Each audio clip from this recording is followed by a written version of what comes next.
Hello, this is Richard Amoroso, member of the Philadelphia Orchestra's first violin section, and today we're going to talk about string crossings. There are three fundamental ways to do string crossings, and we're just going to deal with the basics in this video. Before we get started, please do hit that subscribe button. I really appreciate it. So let's just start with talking about what a string crossing is in its most simplistic fashion, okay? It's obvious that you're just going from one string to the next, okay?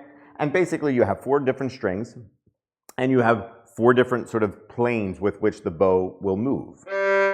G, D, A, and E, obvious, okay? However, as you go from one string to the next, there's ways to do it where it doesn't become so terraced, where you're on four different planes and it's a little bit more rounded.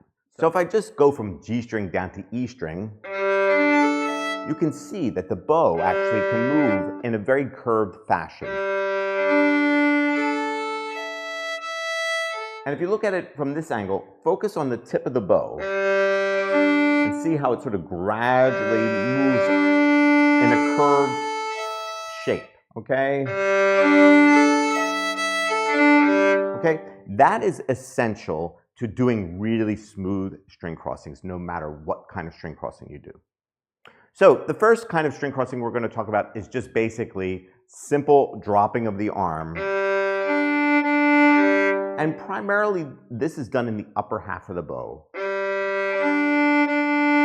And you can see I'm just dropping the arm from the shoulder. You can go from G all the way down to E. And again, trying to really get that curved shape to make those string crossings really smooth. Okay, that's the first one.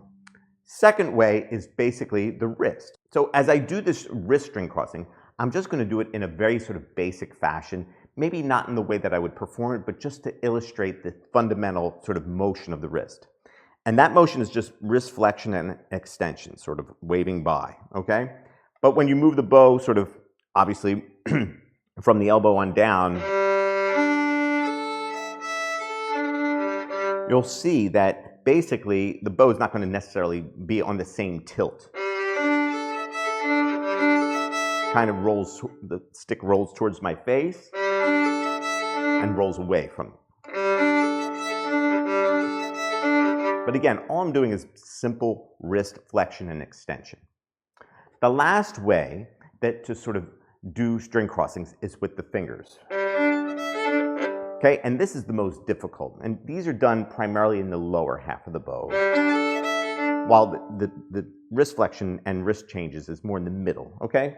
So now let me just demonstrate the finger string crossing, and this might not sound super because I'm not sort of combining it with maybe some wrist or sort of some arm. I'm just demonstrating this sort of string crossing. And what I'm doing is essentially is pushing down the stick with the pinky. But I'm not using any wrist or arm. And there's a bit of collé and other things mixed in there. But just to sort of make the point that I'm changing the strings just by moving this sort of pinky up and down and sort of flexing and extending the index finger as well. And you can see it from this angle as well. Okay? So those are all three.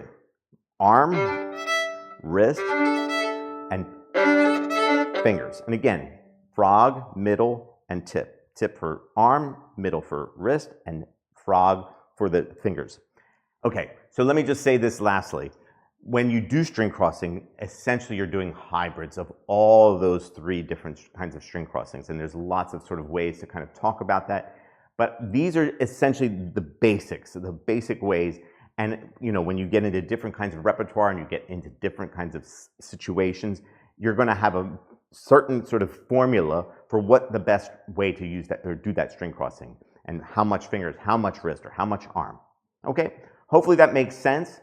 Let me know if you have any questions or any comments. Of course, again, there's lots of layers of sophistication to this, but that's basically, like I said, just the three fundamental ways of doing string crossings. Okay, thank you so much for watching. I look forward to seeing you again soon. Thanks.